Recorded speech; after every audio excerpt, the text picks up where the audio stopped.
Okay, welcome to part 2 of today's workout. So we've got an interval style workout today. We've got 3 rounds, 30 seconds of work and 30 seconds of rest. We've got 4 different stations, so today's workout is going to be just under 12 minutes.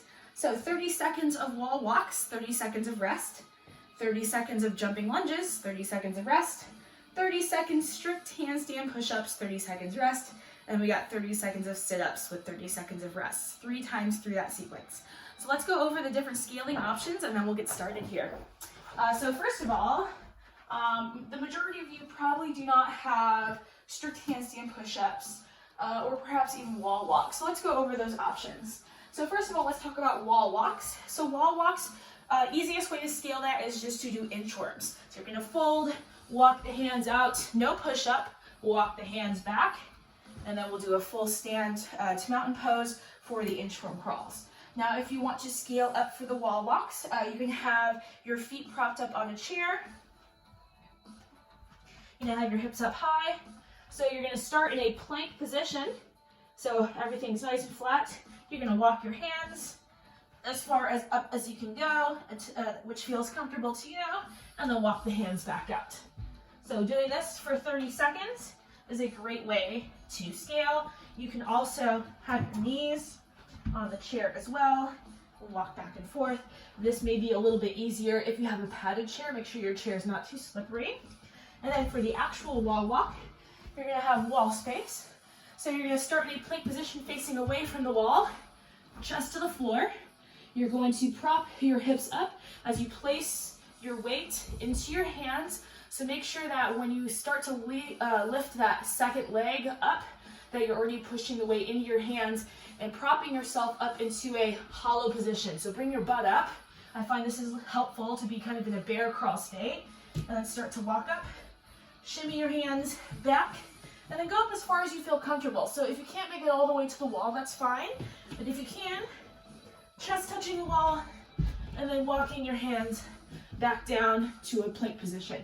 Just making sure that you're careful to control yourself down. So hopefully this gives you a few good options for the wall walks. Jumping lunges. So scale for jumping lunges is just doing a simple reverse lunge, and you're gonna count each leg as 1. So left side is 1, right side is 2, left is 3, and that's specific to this workout. Jumping lunges, you're gonna jump between them.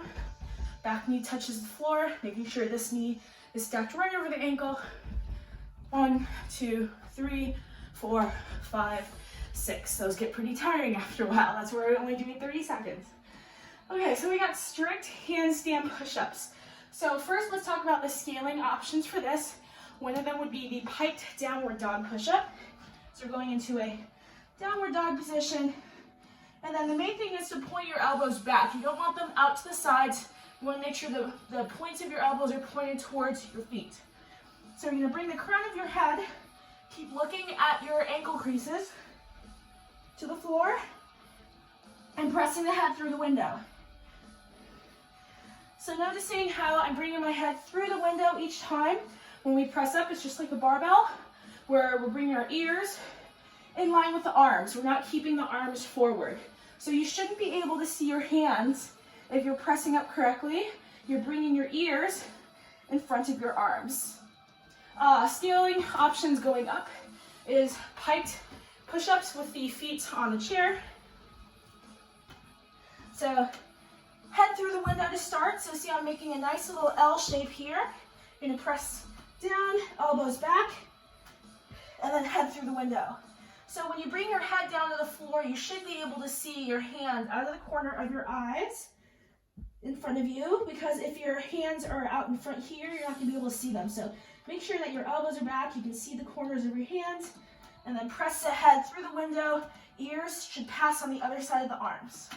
And then we've got strict handstand push-ups going up against the wall. Now I recommend not to scale the kip.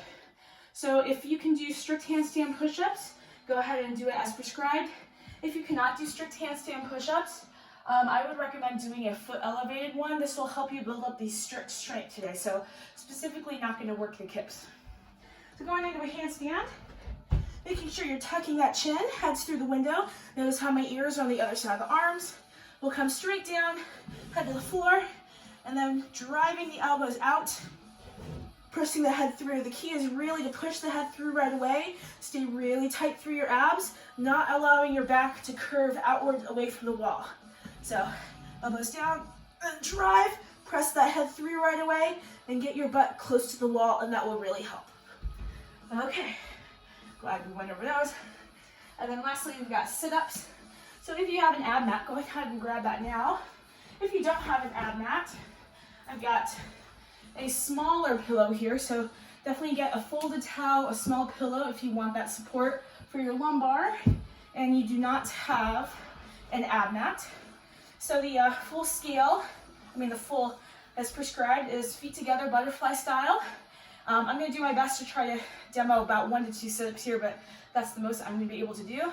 So you're going to bring your arms, shoulder blades to touch, and then with the flat back, you're going to press and then go straight forward, trying to keep your trunk as straight of a line as possible. Shoulders are going to end up right over the hip crease. So even though you may be touching your feet as a target, if your shoulders are still behind, that's not really a full sit-up. You want to make sure that from a side view, your shoulders are passing the crease of the hips. I'm going to do bird dogs today because I'm not going to be able to do many sit-ups just because of the strain on my midline. So bird dogs is a great scaling option.